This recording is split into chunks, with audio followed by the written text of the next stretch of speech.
ce soir. On va parler d'IA. J'espère que ça ne va pas trop vous hérisser, on en parle beaucoup. Je vais essayer de faire un balayage à grandes enjambées des enjeux qui existent aujourd'hui. On va aller peut-être un peu rapidement, mais je pense qu'on aura du temps après pour revenir sur des discussions. C'est vrai qu'on a un tournant particulier, c'est important d'en parler aujourd'hui. Alors, je me suis amusé à réinterpréter votre logo. De toute façon. Ah, c'est notre logo de vous. Oui. Alors, on va commencer peut-être à regarder tout simplement de quoi on parle.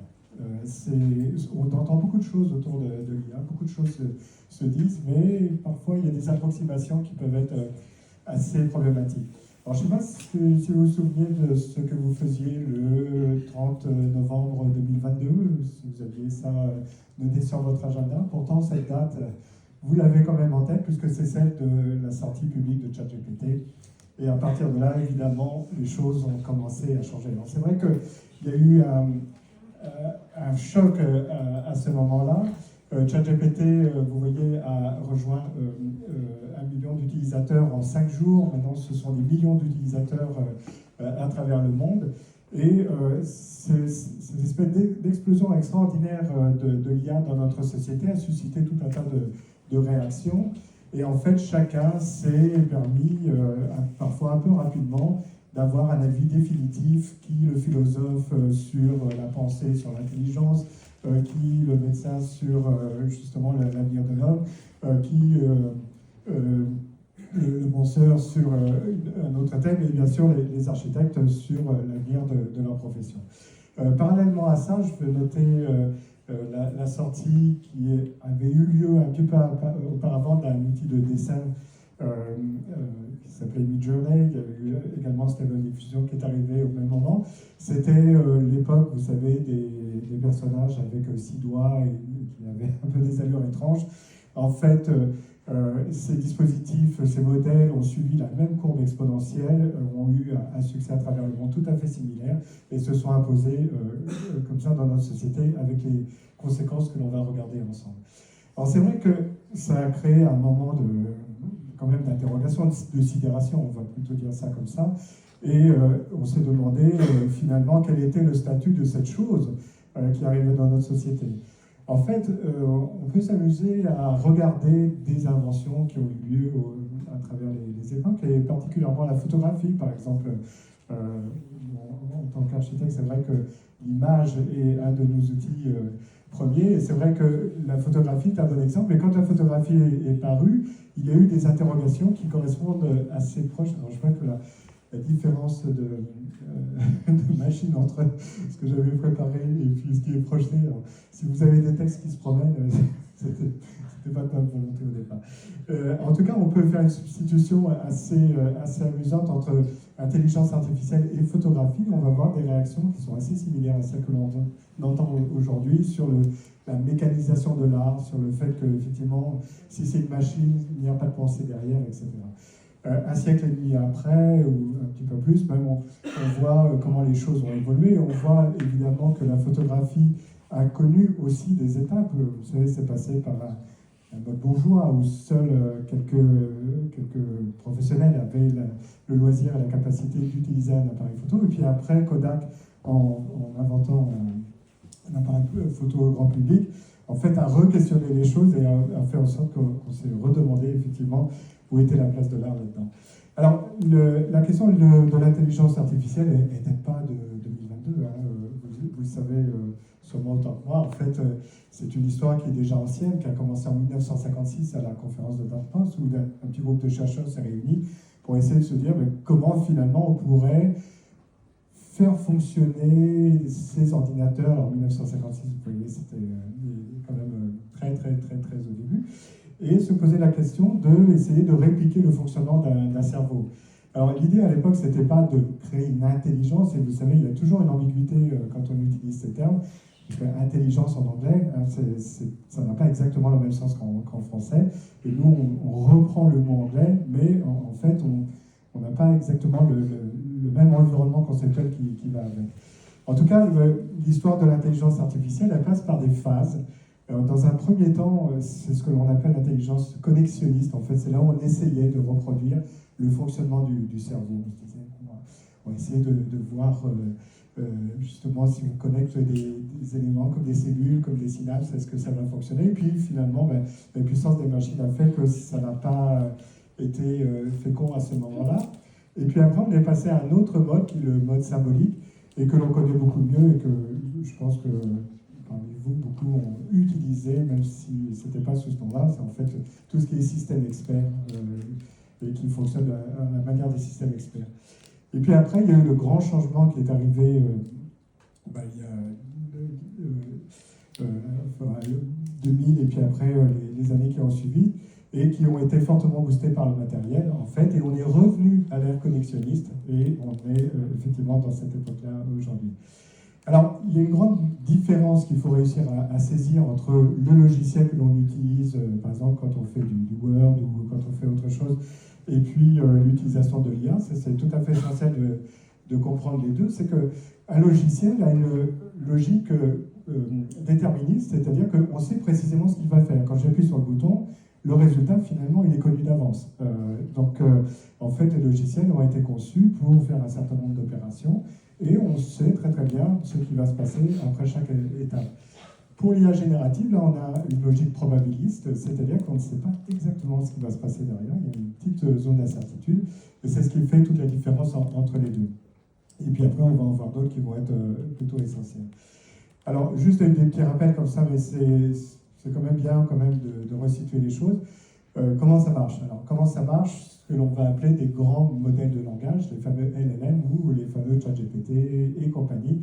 Mais il y en a bien d'autres. Il y a une première liste qui se dresse ici. Alors, en fait, on va vous parler, ou vous allez entendre parler de perroquets stochastiques. C'est-à-dire qu'en gros, on va vous dire c'est simplement une probabilité d'un mot qui arrive. Oui, et un petit peu plus compliqué que ça, puisque probabilité d'un mot qui arrive, vous vous souvenez, c'est ce qu'on avait sur les téléphones avant, c'est-à-dire qu'on tapait les premières lettres, puis hop, il y avait un mot qui apparaissait, et puis on se disait, ah oui, c'est bien. Et vous vous souvenez des erreurs qu'on pouvait faire, si on tapait un peu trop vite, on envoyait des bêtises ou des choses un peu embarrassantes à ses amis, et puis après on renvoyait un message, excuse-moi, c'est pas ce que je voulais dire, et non, je n'ai pas... voilà. Alors là, c'est un autre système, puisque en fait, on balayait simplement une liste, et puis on regardait justement dans cette liste quel était le sujet qui allait correspondre très exactement. Donc si je tapais bon comme ça, puis je commençais à écrire, enfin à esquisser le J, on savait que c'était bonjour sûrement qui allait venir derrière. Voilà. Au niveau des LLM, le système est un peu différent. En fait, on va être dans quelque chose qui va essayer de deviner, mais dans une palette beaucoup plus large, en fait, de probabilités. Alors évidemment, je vais dire, le chat boit alors la plus grande probabilité, ça va être lait. Bon, je vais mettre du lait. Mais ce qui fait la spécificité de ces systèmes, c'est que ça se souvient de ce qui avait été écrit avant. C'est-à-dire que si je dis, je prends une gamelle, je mets de l'eau et je donne à boire à mon chat, en fait, le système il va se souvenir que c'est de l'eau, et pas du lait. Donc, vous voyez, ce n'est pas une probabilité directe comme ça qui dit « Ah bah oui, le chat, il boit toujours du lait. » Non, si c'est eau avant, voilà. Et en fait, toute la qualité des systèmes et toute l'évolution que l'on connaît de façon très spectaculaire depuis ces quelques années, là, depuis 2022, c'est le fait de remonter le plus loin possible dans la fenêtre contextuelle pour se souvenir de ce dont on parlait juste avant, pour avoir des réponses qui vont être très très exactes et très précises. Et alors, pour l'instant, la fenêtre contextuelle, elle est limitée, on va dire, encore, par des questions de machine et des questions de développement, mais elle devient de plus en plus large, et Eric Schmidt avait annoncé l'année dernière que d'ici 2 ans ou 3 ans, elle serait infinie, c'est-à-dire que là, on aurait des systèmes qui se souviendraient de tout. Alors, des LLM, on en connaît beaucoup. Vous avez Copilot, si vous utilisez Word, Copilot, qui marche, bon, pas... bref, Mistral, Gemini, et tous ces gens-là se font une course extraordinaire, et on peut presque parler, je pense qu'on peut même évoquer une géopolitique de l'IA actuellement, avec, comme en géopolitique, de l'information, de la fausse information, de la propagande, etc., pour essayer de s'imposer sur ce marché-là. Alors voilà ce qui se passe à l'intérieur. En fait, vous avez, ça c'est cet environnement tout à fait extraordinaire, qu'on appelle l'espace latent. Je trouve ça assez fascinant. Et en fait, quand vous utilisez ChatGPT, Gemini ou peu importe, Mistral, ben, imaginez que toute la connaissance est dans un nuage comme ça multidimensionnel. Là, c'est ramené à 3 dimensions, mais en fait, c'est multidimensionnel. Et vous avez des vecteurs qui se promènent dedans pour construire vos phrases ou faire vos images. Alors, c'est assez abstrait, c'est assez fascinant, et en même temps, c'est pas très loin du fonctionnement du cerveau. Quand on se dit comment je pense, vous pouvez imaginer aussi votre cerveau comme une espèce de nuage dans lequel les idées existent et puis se raccordent soudainement et constituent après votre pensée. Voilà. Au niveau de l'image, fabriquer une image, c'est tout à fait différent. Je ne sais pas si vous vous souvenez, vous avez dû voir dans des films policiers, vous avez une personne qui prend une image de vidéosurveillance qui est absolument floue, infâme, on ne voit rien, qui dit non, c'est pas grave, laisse-moi faire, tac, tac, tac. Et puis hop, vous avez vraiment la HD qui sort, et puis là vous dites, ah, c'est bien du cinéma. Ben, en fait, non, ça fonctionne quand même un peu comme ça, c'est-à-dire qu'on a entraîné des modèles à reconnaître des formes et des figures. Alors, vous avez fait ça volontairement ou pas, quand vous faites des captcha, vous savez, quand on vous demande sur des sites internet de savoir si c'est un sac, un chapeau, un feu rouge, ben, vous avez entraîné des modèles, volontairement, on va dire, pendant des années. Et puis après, une fois que ces modèles sont entraînés, on fait un deuxième entraînement qui est celui de créer du bruit, et on va entraîner les modèles à revenir, à rendre nette l'image. Donc on bruite l'image et puis on fait le chemin arrière. Et puis après, on fait cet entraînement jusqu'à 100% de bruitage. Et puis une fois que c'est bruité à 100%, on dit j'aimerais bien voir un chat. Hop, on voit un chat arriver, mais c'est pas un chat qui a été pris en photo un jour, c'est un chat qui arrive de ce monde, de ce nuage que vous avez vu juste avant. Alors ça c'est important parce que pour comprendre à la fois comment fonctionnent les LLM et comment se fabriquent les images, vous voyez bien que quand on vous parle de plagiat, on reviendra tout à l'heure dessus, quand on vous dit c'est juste du copier-coller, que c'est juste, on va prendre les choses, ben non, techniquement c'est autre chose, c'est vraiment autre chose. On a utilisé des images vraies, on a utilisé des textes pour entraîner les modèles, mais ce qui ressort est tout à fait inédit. Ça n'a rien à voir, c'est pas du tout, vous n'arriverez jamais à ressortir, sauf à un coup de chance mais extraordinaire, de ressortir une image de chat telle qu'elle a existé auparavant. Ça, c'est quasiment impossible. Donc ça veut dire que, vous voyez, déjà, ça fait partie des choses que l'on dit beaucoup, mais qui ne sont pas exactes. Alors voilà, par exemple, l'exploration. Donc dans l'image un peu animée, on est dans l'espace latent, dans ce nuage. Vous voyez, la forme se constitue à peu près. Et puis après, une fois que c'est fait, ben, on l'extrait de cet espace latent et puis on a l'image finale. Bon, on peut être fasciné, vous pouvez pas être très sensible à ça. Moi, je trouve ça assez formidable. Voilà. Alors, j'essaie de changer de page. Voilà. Et puis, alors on parle d'IA, et puis il y a une chose, alors je le pose juste là pour l'instant, je ne vais pas m'attarder dessus, c'est que vous allez entendre de plus en plus parler d'agents. Donc les agents, en fait, ça va être des petites IA qui vont fonctionner de façon particulière. Ça va être très très vite dans le quotidien, on ne va pas s'en rendre compte, mais en fait, jusqu'à présent, si je veux réserver un voyage, par exemple, je dois me connecter sur mon ordi, je dois aller sur le site internet, je regarde, je fouille, etc. Dès maintenant, vous pouvez déjà faire, vous dites, j'ai envie de voyager là-bas, faire en sorte que mon voyage s'organise bien, et en fait, vous avez une petite IA qui sera un agent, donc une IA très très spécialisée, qui va faire tout ça pour vous. Et en fait, si elle fait ça pour vous, ça veut dire qu'elle va faire bien d'autres choses pour vous, et tous les enjeux que nous avons, ça va être de savoir comment travailler avec ces choses-là, qui, pour certaines vont dire ça va nous remplacer, et d'autres vont dire non, ça va être des aides tout à fait efficaces.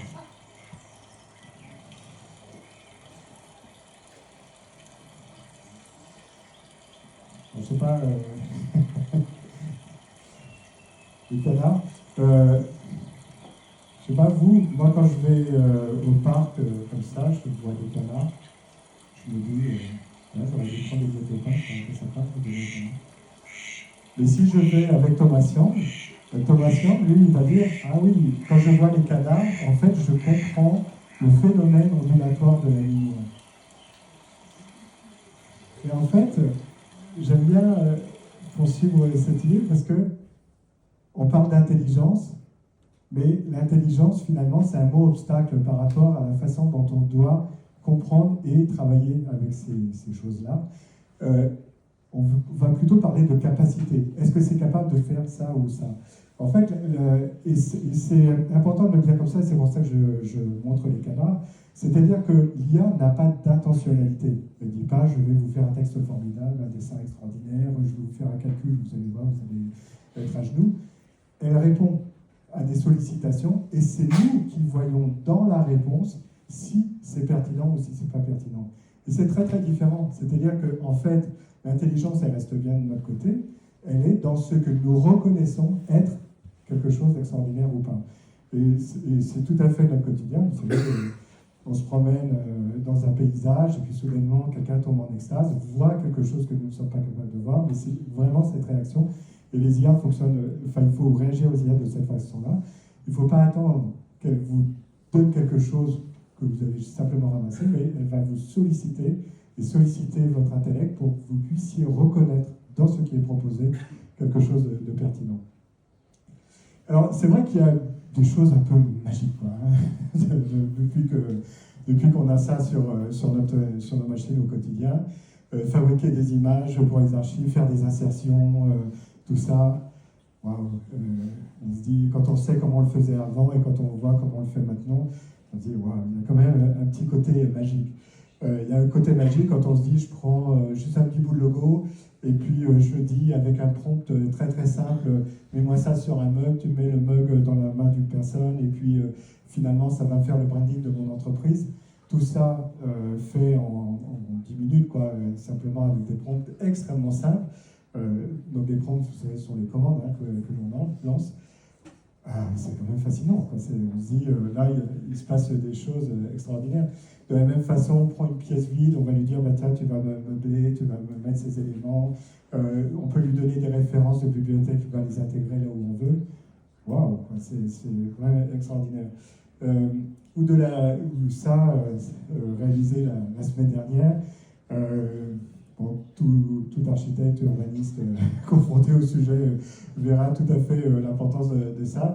Je prends une photo aérienne de Google Maps et puis j'ai quasiment le fichier. Alors c'est au format raster, au format image, mais après le passage en DWG se fait de façon fluide derrière. Et quand on voit le niveau de détail qu'il est capable pour le cimetière de compter toutes les tombes, je dis, quand même. Voilà. Et puis il y a ça qui arrive, évidemment. Alors ça c'était arrivé avant l'IA, mais ça s'amplifie, on va dire. C'est de dire, ben, voilà, vous avez votre programme d'investissement, vous décrivez votre programme d'investissement, et puis les plans vont se faire tout seuls. Et si on tire pouce comme ça, et ben, en fait, ça va fonctionner quand même. Il va y avoir des adaptations automatiques qui vont être faites. Alors maintenant, c'est sur les grands logiciels. Hein, dans Revit, vous avez ça, PlanFinder. Donc vous le mettez en place, vous faites simplement le contour, et puis le plan se fait à partir de la description que vous avez. Et si vous avez des modifications à faire, ben, vous parlez au logiciel qui va faire les différences.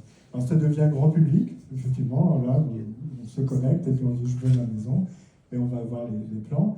Alors c'est vrai que l'histoire des plans, en fait, derrière cette magie, sur le moment on se dit ah c'est quand même incroyable, mais quand on regarde en détail, c'est pas aussi magique que ça. C'est-à-dire qu'on sent que ça demande un peu de progrès, d'entraînement. Alors c'était un jeu que j'adore faire, c'est-à-dire de faire des descriptifs et puis de faire des prompts très précis de description et de regarder les résultats et de m'amuser des naïvetés du plan. C'était très très drôle il y a 2 ans, c'était vraiment drôle il y a 1 an, c'était assez drôle il y a 6 mois, c'est un peu moins drôle maintenant parce que ça devient de mieux en mieux. C'est ça le problème. C'est-à-dire que les maladresses qu'il y avait au début sont de moins en moins nombreuses, de plus en plus de compréhension. Et effectivement, alors il y a encore des choses qui ne fonctionnent pas, mais ça devient de plus en plus rare. Et si vous avez le loisir de tester sur Nano Banana, par exemple, Vous donnez un volume, il vous donnera les plans, les coupes, etc.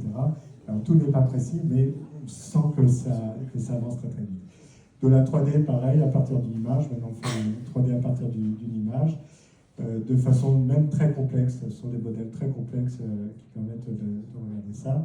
Et puis, jusqu'à des univers complets, vous avez ce site assez fascinant, Marmont, où, en fait, à partir d'une description, vous faites un environnement complet, et après, vous vous promenez dedans, vous avez simplement décrit.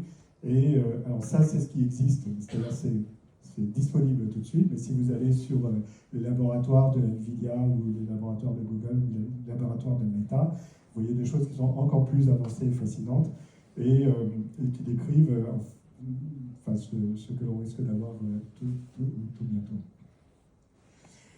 Et puis, il y a ça. Alors ça, c'est assez récent, mais on va dire que c'est aussi une autre façon, et on va revenir dessus après, parce que c'est quand même très très important. Une application, alors ça ne va peut-être pas parler à tout le monde, mais aussi complexe que Grasshopper, c'est-à-dire c'est la programmation algorithmique, ce sont des choses, si je dis à mes étudiants, on va faire du Grasshopper, déjà il y a un petit moment de recul, ça va, et puis, mais là, je parle à mon logiciel. Je lui dis, tu me fais un escalier, tu me fais une tour, il dessine pour moi. Et ça, c'est ce qui s'implante de plus en plus, on va de plus en plus avoir ça, puisque ce protocole qui s'appelle protocole MCP, qui était jusque-là réservé à quelques applications, commence à se généraliser, et on parle, et ça fait. Et en fait, ça prend la main directement, ça reconnaît vos menus, ça fait des copies d'écran à certains moments pour se repérer, et ça travaille tout seul. Donc ça, c'est assez fascinant. Alors, une chose pour peut-être qui va aussi répondre, enfin faire écho aux problèmes que vous avez à traiter au quotidien, c'est des moments, faisabilité, une ville plus respectueuse de son environnement, une ville qui fait attention, une ville qui prend soin. Je pense que ce sont des thématiques que tu essaies de promouvoir. En fait, ça correspondait malgré tout à des démarches qui étaient assez complexes de calcul environnemental, calculer le vent, calculer le soleil, calculer le bruit. Et on a vu arriver en 2021 une première proposition, une première plateforme qui s'appelait SpaceMaker et qui a été un peu un choc. Alors je dois dire que il y a des archives qui se sont dit ça y est, c'est la fin, on n'aura plus rien à faire.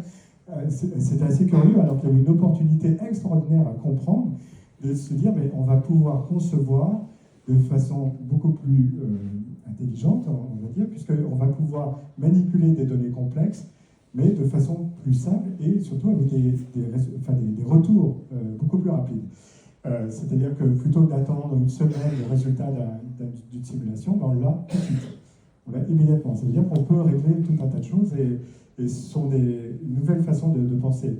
Alors, ça veut dire que par rapport effectivement à des réflexions urbaines, on va pouvoir développer des simulations, on va pouvoir tester des hypothèses, on va regarder des faisabilités, on va regarder effectivement combien on peut faire de logements à un endroit, on va pouvoir mesurer, évaluer, et surtout on va avoir aussi, c'est une chose que l'on teste dans le cadre de recherche, mais également sur des applications, puisque Gilberto a dit s'il y avait une forme de recherche impliquée, on va dans les villes, on va dans les communes, et puis on leur dit, mais là, on peut aller discuter avec les habitants, avec ce que j'appellerais de façon plus large des habitués, donc toutes les personnes qui sont sur un site, en disant, mais regardons ensemble comment fonctionnent les phénomènes, regardons ensemble quels sont les impacts, et à partir de là, on peut réfléchir et se dire, mais oui, et on a fait cette expérience à Indre, par exemple, où le maire nous proposait 100 logements, et bien on lui a fait 10 à 20 configurations différentes, mais simplement pour de l'acculturation sur ce qu'est 100 logements individuels, groupés, collectifs, en une tour, etc. Et regarder à chaque fois l'impact sur le terrain. Et ça, on le fait en une après-midi de travail, quoi. Donc ça veut dire qu'on fait vraiment, on pense différemment. Alors aux États-Unis, ces systèmes se multiplient, et vous avez même là encore des espèces de choses un peu magiques où Donc tout se fait presque tout seul, mais en tout cas c'est très très assisté. Et puis vous avez ça. Et ça, alors, est-ce que c'est l'avenir? Est-ce que c'est une forme d'avenir? Est-ce que c'est une fenêtre sur une façon de procéder? La société Cubic va vous dire, moi je fais votre faisabilité en 24 heures. C'est-à-dire que vous me confiez votre programme d'investissement et en 24 heures, je vous fais les plans, les coupes, l'estimatif, je vous fais la 3D, la visite virtuelle, etc. OK. Comme je les ai interviewés, je demande, mais si jamais ça ne correspond pas très exactement, mais c'est pas grave, vous refaites une autre itération. De toute façon, même si vous faites 2 ou 3 itérations, ce sera toujours moins cher que si vous le faites vous-même. Et là, on va le voir, c'est un modèle économique qui commence à arriver. Non, c'est pas chinois. Mais en Chine, ils ont encore plus. Si on fait un aparté chinois, j'ai eu une conversation avec mon ancien doctorant qui est prof à Shanghai la semaine dernière, et je me suis dit, on n'est peut-être pas dans la même époque. Peut-être qu'ils sont. À Shanghai, ils ont reçu les robots déjà, ceux que l'on voyait danser à Noël, qui se promènent dans l'université, il y a des petits chiens, et puis évidemment, ils sont l'IA partout. Et pour l'anecdote, parce que ça m'a amusé, à l'université de Shanghai, donc, l'université a fait, moi j'y étais il y a 2 ans, ils commençaient à se dire on va y aller, et en fait ils ont fait la bascule extrêmement rapidement, et donc maintenant les étudiants, tout ça, ils y sont, et ils doivent remplir un questionnaire, comment j'ai utilisé, un autre questionnaire qui est comment l'IA est compatible avec Karl Marx. Ce qui est assez amusant. Alors, évidemment, on va se poser la question quand même de savoir comment ça va impacter nos métiers. Alors, il y a une réalité de terrain que l'on connaît tous, que vous connaissez sûrement mieux que moi. Ça, c'est le rapport McKinsey qui avait été fait en 2019 sur la place du monde de la construction au sens large. Hein. C'est pas l'architecture, c'est pas l'immobilier ou quoi que ce soit, c'est vraiment le monde de la construction par rapport aux activités humaines en termes d'innovation et en termes de numérisation. Alors, vous voyez qu'on est assez proche de l'origine et que, en termes d'innovation et de numérisation, on n'est pas derrière tout ce qui est pêche, chasse, agriculture, etc. Et puis, vous pouvez remonter la liste. Voilà. Donc ça dit quand même des choses et ça permet d'expliquer un certain nombre de phénomènes qui se passent par ailleurs. Il y a un retard d'adoption qui est assez patent. Alors évidemment, il y a toujours des agences qui sont en avant, qui sont pionnières, mais globalement, c'est vrai qu'il y a un retard d'adoption que l'on peut mesurer à peu près à une dizaine d'années. C'est assez important. Entre quand une techno est à peu près il suffit de regarder BIM. Hein. Je prends BIM et puis voilà, on a toutes déjà la réponse. Mais je sais pas. C'était autour de 2000, c'était déjà pionnier en fait par rapport à ça, et on voyait bien que c'était très très en avance par rapport aux autres agences. Et finalement, la mutation se fait souvent par la contrainte. Hein, c'est ce qui s'est passé avec quand il a fallu rendre les concours en DWG. Et alors malheureusement, pour moi en tout cas, c'est que les écoles sont même encore plus en retard. C'est-à-dire qu'au niveau de la formation, il y a vraiment un problème de retard par rapport à ça. Et ça, on a un vrai souci sur la préparation des étudiants, parce qu'il y a une idéologie, effectivement, assez réfractaire, qui fait que ça passe mal. Alors, vous avez peut-être vu cet article dans Le Monde, là, dernièrement, enfin c'était il y a une semaine ou deux, qui mettait les professions les plus à risque, et on a vu apparaître, ça change un peu, mais on a vu cette fois-ci dans ce palmarès, architecte et ingénieur apparaître en bonne position, en tête comme ça. Voilà. Alors, évidemment, j'ai essayé de contacter COFAS, enfin je les ai contactés pour voir comment a été fait le calcul. Alors, ils prennent tout un tas de données en considération, enfin, c'est assez difficile de retracer. Ça peut être contesté, mais en tout cas, ce sont des choses résurgentes hein, qui reviennent régulièrement sur le fait que tel ou tel métier allait disparaître. Il y a eu une conférence avec les avocats là, en mai. c'est pareil, leur métier est tout autant à risque et tout autant que les médecins. Donc on a effectivement quelque chose qui interroge la façon dont la pratique se fait.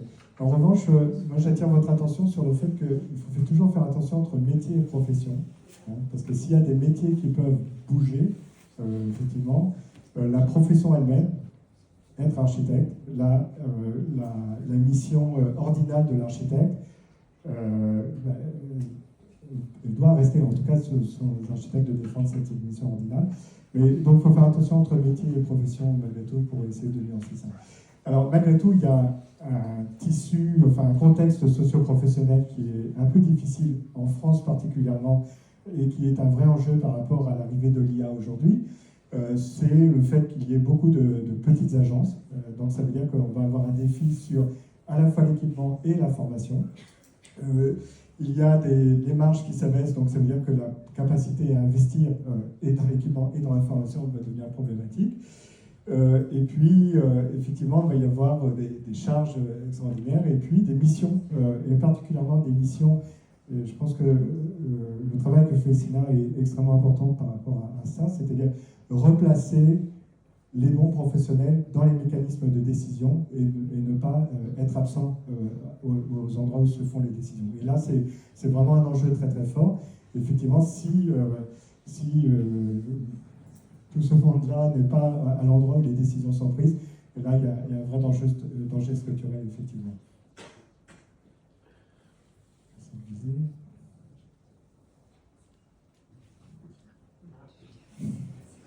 C'est parti. Donc, alors, on peut comparer avec nos voisins, en particulier les Anglais. L'Ordre des architectes anglais, le RIBA, fait un rapport tous les ans sur l'adoption de l'IA. Et on a vu la bascule se faire entre 2024 et 2025. Autant en 2024, ils étaient plus dans attendre et voir. Autant en 2025, la bascule était faite et en fait, ils avaient adopté l'IA de façon globale, plutôt dans les charges, on va dire, administratives, donc plutôt liées au texte, plutôt que créatives.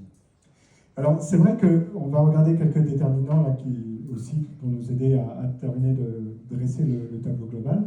C'est qu'il y a quand même une différence de pensée que nous amène l'IA et qui n'est pas anodine du tout. Jusqu'à présent, on est plutôt sur un système que l'on pourrait appeler déductif, c'est-à-dire que quand on a un problème, on essaie de régler chaque question une par une, l'une derrière l'autre, et on raffine comme ça. C'est bien que, on voit bien si on part dans une direction qui n'est pas toujours, qui n'est pas bonne, c'est compliqué de revenir en arrière, mais en tout cas, c'est ce système-là. L'IA nous amène à un processus qui est inductif, c'est-à-dire qu'en fait, on va mettre énormément de contraintes au départ, on va faire mouliner tout ça, et après on va avoir énormément de réponses qui vont être données. Alors ça c'est important parce que justement quand on dit vous allez disparaître, votre métier, machin, tout ça, on va dire attention, si on est dans ce système inductif, ça veut dire qu'il va falloir une très très grande expertise, à la fois technique et donc connaissances et compétences pour savoir ce que l'on met en entrée, et énormément de compétences pour savoir trier ce qui va sortir derrière. Donc ça veut dire qu'en fait, il y a quand même une façon de commencer à se défendre par rapport à ce qu'il dit. Alors il y a quelques questions qu'on va balayer rapidement. La question du copyright, alors ça revient des fois en disant « Ah oui ». Alors vous avez compris que quand on est, effectivement, c'est quand on a compris comment se fabriquent les images, la question du copyright, c'est pas l'IA qui fait, c'est bien la personne qui, une fois qu'elle a son résultat, qu'elle a dit « Je veux un bâtiment qui ressemble exactement à Gaudi », ça, et puis qu'après, il pouvait dire « Ah, ça y est, j'ai fait mon projet ». On comprend bien que la responsabilité, elle est côté humain et pas du côté de l'IA. Il y a la question des hallucinations qui revient toujours. Alors, les hallucinations, c'est simplement un fonctionnement mécanique, c'est la façon dont les IA travaillent. Et en fait, souvent, c'est simplement parce qu'on a mal décrit ce que l'on souhaite avoir. Et comme on a quelque chose de flou, on a une réponse floue et puis ambiguë. Alors, ces hallucinations, ça arrive assez souvent dans le texte, surtout à l'origine, quand on donnait des indications qui ressemblaient à quelque chose d'autre. Si par exemple je dis, est-ce que vous connaissez le chanteur Michael Jackson? Alors l'IA va me répondre, oui, je connais Michael Jackson, c'est un chanteur machin. Si je dis, est-ce que vous connaissez Gilbert Jackson? Je vais dire, c'est qui celui-là? Peut-être qu'il s'est trompé, je vais lui parler de Michael Jackson. et hop, ça fait une hallucination. En fait, c'est quand il y a une ambiguïté dans ce que l'on présente. En revanche, beaucoup plus important, c'est ce qu'on appelle avec ce joli mot que je bute toujours à dire, qui est la commoditisation, qui est de dire, finalement, parce qu'on va utiliser des prompts, parce qu'on va réutiliser les prompts, qu'on va s'emprunter les uns les autres les prompts, on risque d'avoir un peu le même genre de résultat. Et finalement, d'avoir cette espèce de chose un peu standard qui vous fait dire « Ah, ça ressemble quand même à l'IA ». Effectivement, si on est capable de personnaliser très très fort, ça va ressembler à l'IA, et c'est la commoditisation, c'est-à-dire c'est un peu le tout venant quoi, de ce qui sort. Et alors, un autre sujet qui est très très chouette, je trouve, au niveau conceptuel, c'est ce qu'on appelle l'alignement, qui est souvent lié à la question de l'hallucination, c'est dire, est-ce que la question que j'ai posée est vraiment bien posée? Est-ce que vous avez bien compris de quoi je parlais? Alors, la question d'alignement, ça correspond à notre quotidien. Et alors, en tant qu'enseignant, moi, je utilise beaucoup ce test-là pour voir si les étudiants sont capables de formuler le questionnement. Je peux jouer avec mes étudiants, je ne pourrais pas le faire dans un contexte professionnel, mais avec les étudiants, on peut jouer un peu à ça, de voir s'ils ont bien formulé la question, si c'est clair, etc. Et c'est vrai que l'IA va prendre des raccourcis. Alors, vous avez été confronté à ça d'une certaine manière. Vous voyez, vous utilisez votre GPS. Le GPS, maintenant, il est plein d'IA. Vous dites, je voudrais aller à cet endroit, et puis vous fait passer par des... Vous ne comprenez pas. Alors, est-ce que vous avez bien formulé votre question? Est-ce que vous avez bien précisé que vous vouliez aller au plus vite et pas, donc voilà, c'est ça l'alignement. Et puis, il y a plein d'exemples qui sont amusants sur comment des IA ont gagné des courses ou ont répondu à des questions. Ou si vous lui posez la question, comment faut-il résoudre la crise écologique? N'essayez pas, si votre question est mal alignée, vous êtes sûr que l'humanité va disparaître parce que le premier responsable de la crise. Et puis après, un problème qui commence à se résoudre de plus en plus, celui de la consistance, c'est-à-dire le fait de dire, vous avez compris que comme on n'est pas dans quelque chose qui est prédictif, où j'appuie sur mon bouton et j'ai toujours le même résultat, ça veut dire qu'à chaque fois que je fais une itération, j'ai un résultat très légèrement différent. Mais des fois, on a envie que ce ne soit pas trop légèrement différent. On aimerait bien que ce soit un peu consistant. Et ça, c'est la question de la consistance, le fait de garder finalement une forme de résultat solide au fur et à mesure, ça c'est un enjeu. Alors, l'IA, c'est un enfant, c'est un enfant, mais comme toute l'informatique, comme tout le monde numérique, ce sont des enfants qui grandissent, qui apprennent, sauf que l'IA, c'est un enfant qui grandit très très vite et qui apprend très très vite. Et autant on pouvait rigoler effectivement des 6 doigts il y a 2 ans, autant maintenant on est plus. Alors, il y a un phénomène qui se passe actuellement, c'est que vous avez peut-être rencontré. Depuis 2022, on dit, finalement, je regarde ce qui se passe autour de moi, ça n'a pas changé grand-chose. Oui, on l'utilise un peu, mais enfin bon, c'est pas comme ça. Je fais pas de business avec, je gagne pas d'argent avec. Donc tout ça pour ça, il va y avoir la bulle, ça va disparaître, au revoir, et on va passer à autre chose. Alors ça, c'est un phénomène qui est très très bien décrit, ça s'appelle la courbe d'Amara. On l'a vu pour les plus aînés d'entre nous, vous vous souvenez, en 2000, Internet, etc., ce qu'on disait à l'époque, c'était un peu la même chose, c'est-à-dire, ouais, bon, Internet, va y avoir la bulle, et puis ça va disparaître, et puis on va de nouveau poster nos lettres, et puis on va téléphoner depuis la maison. Bon, vraiment, voilà, c'est ça, exactement. Donc en fait, la courbe d'Amara, c'est ça, c'est-à-dire qu'à un moment, il y a un engouement, et puis après, ça redégringole, et puis, hop, et finalement, ça se stabilise. Et c'est là qu'il faut faire très très attention quand on a justement des entreprises, etc. C'est que si on rate le moment où ça se stabilise, là, ça devient problématique. Ça devient vraiment parce qu'on n'est plus dedans, on a enclenché des retards. Et puis, il va se passer une chose qui commence déjà à se manifester de plus en plus, enfin, de façon paradoxale, c'est que si on en parle aujourd'hui, et si on la voit aujourd'hui, l'IA, en fait, elle est visible, parce que vous avez des applications, parce que vous faites encore... Mais elle devient de plus en plus invisible. Quand vous prenez une photo, quelles que soient les conditions, votre photo est super. Essayez de faire la même chose avec un appareil traditionnel, avec une pellicule. Vous allez voir que c'est une autre affaire, et qu'il s'est bien passé des choses à l'intérieur qu'on n'a pas vues, et qui fait que ça règle. Donc en fait, on est entouré de ces IA qui nous aident, qui nous assistent, qui nous portent comme ça confortablement. Elles deviennent de plus en plus invisibles, et cette invisibilité, cette espèce de transparence, il y a presque un paradoxe, c'est-à-dire une transparence opaque, en fait. C'est-à-dire, si je ne la vois plus, je ne sais plus comment elle fonctionne, et ça peut être un enjeu très fort. Alors, on va regarder les défis que l'on va voir pour demain, et puis en particulier celui-ci, je vais prendre votre boulot. Alors, pour moi, il y a 3 déterminants qui sont extrêmement forts et qui sont les dangers, justement, principaux, et qui sont les défis en même temps, et donc peut-être les opportunités pour reprendre ça. La première chose, c'est la multiplication. En fait, vous voyez qu'on est capable de produire, parce que ça va très vite, on va être capable de produire énormément de choses, et ça commence déjà. C'est-à-dire que la masse produite devient tout à fait spectaculaire. Donc ça, c'est une première chose. La deuxième chose, ça va être l'accélération. Alors, en fait, on est sur des processus qui vont très très vite. Produire un texte, produire un résumé, produire un dessin, produire un plan. On commence à parler de secondes. C'est ça, c'est-à-dire qu'on est pratiquement en temps réel. Donc, imaginez l'impact que ça va avoir. Alors, on avait déjà Benjamin qui en avait parlé au moment de la photographie en disant oui, quelle va être la place de l'œuvre d'art si elle est reproductible à l'infini, si on en a des itérations infinies.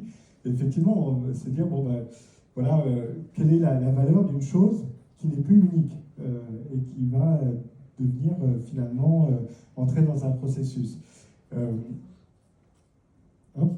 Et puis, alors, Benjamin se posait la question de la reproduction d'une image à l'infini, mais là, on a en fait une variation, des multiples petites variations, comme ça, reproduites à l'infini. Alors, la question que l'on va se poser, c'est quelle va être la valeur de ça? Quelle est la valeur de ce qui va être produit extrêmement rapidement? Et quelle est la valeur de cette chose qui n'a presque plus d'unicité?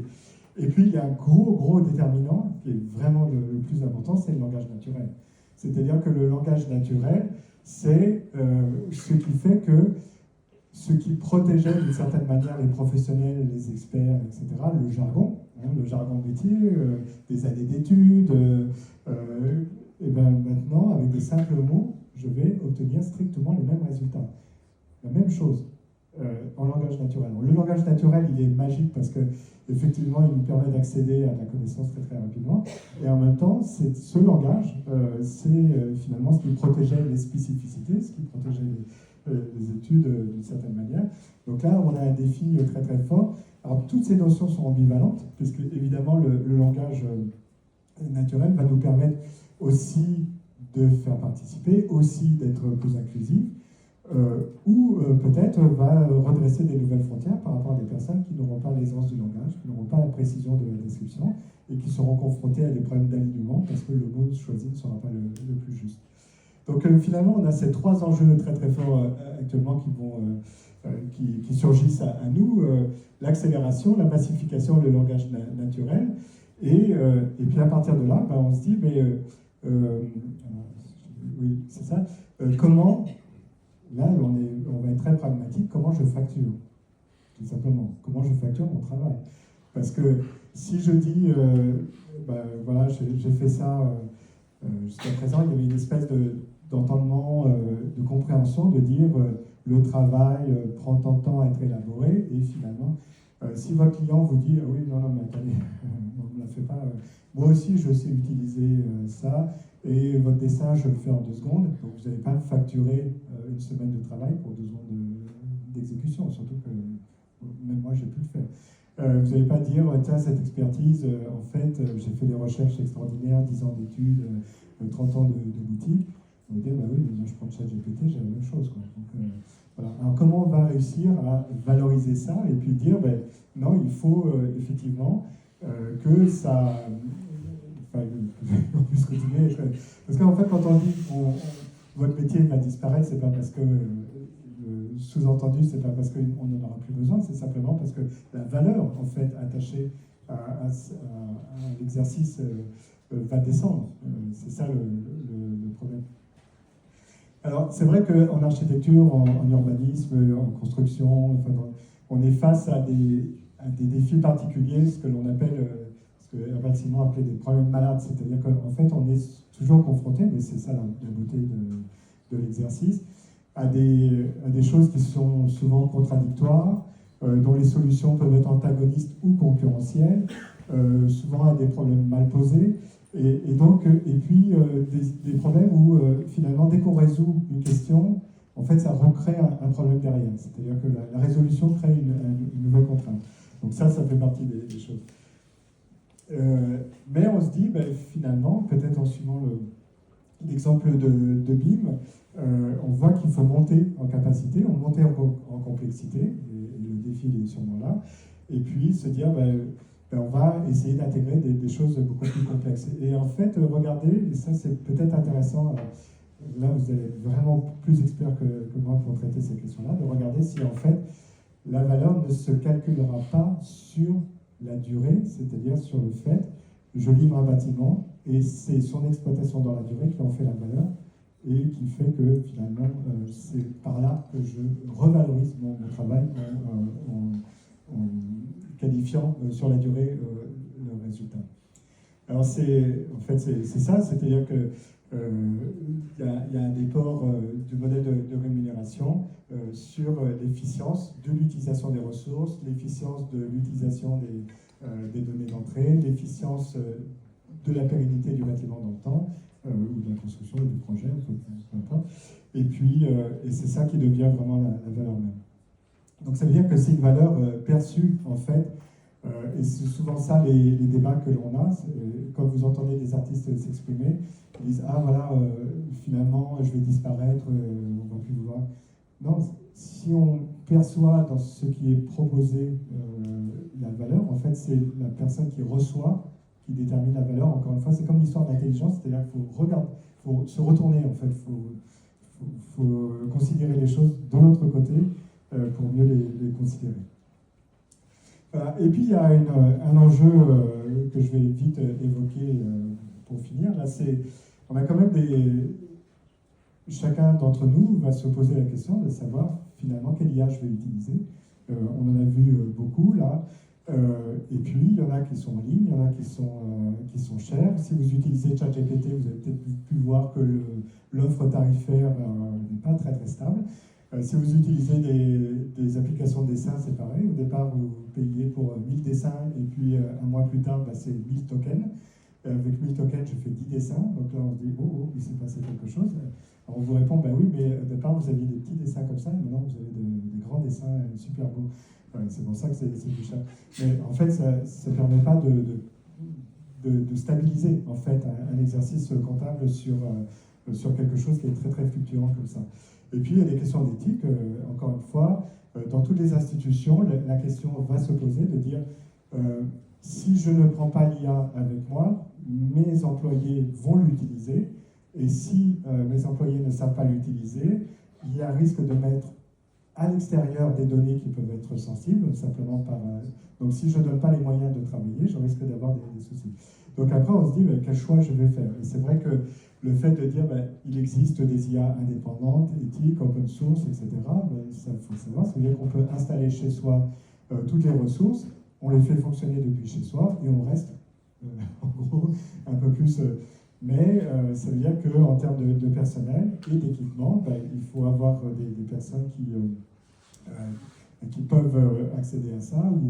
Voilà. Et c'est peut-être, je pense que dans des configurations comme le SIDA, je trouve intéressant parce qu'il y a peut-être un moyen, mais ça fait peut-être partie des discussions, de mettre en commun des ressources, en tout cas de mutualiser un certain nombre de choses. Pour se dire, face à ces questions-là, on ne peut plus agir seul, il faut qu'on puisse mettre ensemble des moyens, des serveurs, quoi que ce soit, pour pouvoir faire en sorte d'y arriver. C'est la même chose pour l'image. Hein. Tout ça, tout ce que l'on peut faire en IA, là vous avez le logo qui devient l'image, tout ce que vous avez la possibilité de faire en ligne, que vous faites en ligne peut-être, sachez que ça peut être fait en local. Voilà. Alors, pour conclure, en fait, on va voir un défi qui est un défi pédagogique. en pédagogique, c'est-à-dire aussi bien au niveau des écoles, mais aussi au niveau des structures et des agences, des entreprises, etc. C'est de dire comment j'arrive à gérer quelque chose qui apporte déjà un nom, qui s'appelle la seniorisation, c'est-à-dire que vous allez avoir des jeunes gens qui vont arriver, qui vont faire, mais qui n'auront pas l'arrière-plan d'expérience que nous avons. C'est-à-dire qu'effectivement, moi, si je fais une image comme ça, je me dis, tiens, si j'avais dû le faire, j'aurais modélisé, j'aurais fait ça, ça m'aurait pris une semaine. Donc, quand j'ai le résultat, je mesure à l'aune de ce que je sais faire par ailleurs. C'est ça qui est important, c'est ce que je sais faire par ailleurs.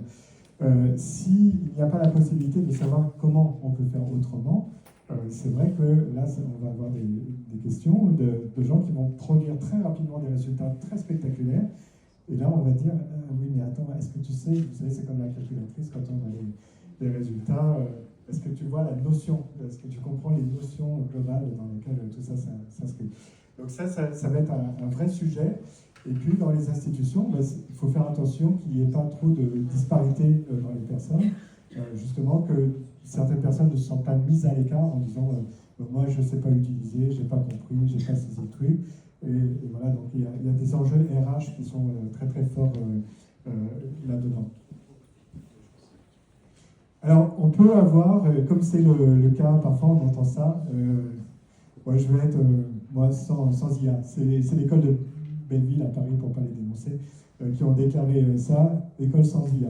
Alors déjà, on rigole doucement parce qu'on se demande comment ils vont faire, mais c'est vrai que ça pose la question de savoir comment ça va être perçu finalement. Est-ce qu'on ne va pas dire, mais oui, mais attendez, vous n'arrivez plus à rentrer dans les temps, vous manquez d'innovation, vous n'arrivez plus à traiter de problèmes complexes, parce que peut-être que tous les autres auront atteint un niveau plus élevé. Il faut savoir que l'IA vous met finalement dans une espèce d'échelle mondiale, c'est-à-dire que en fait, vous êtes comparé au niveau mondial sur vos réponses, sur ce que vous produisez, et de ne pas être là-dedans. Alors peut-être qu'on a effectivement une espèce de quelques points comme ça de vigilance. Alors toujours la question juridique, savoir ce à quoi on se réfère, et puis être attentif à ce qui sort. La question écologie, on ne peut pas la nier. Alors on sait que les capacités de calcul sont de plus en plus économiques. Les puces qui vont calculer sont de plus en plus rapides et économiques. Là, NVIDIA vient de sortir une puce qui va 10 fois plus vite et qui est 10 fois plus économique.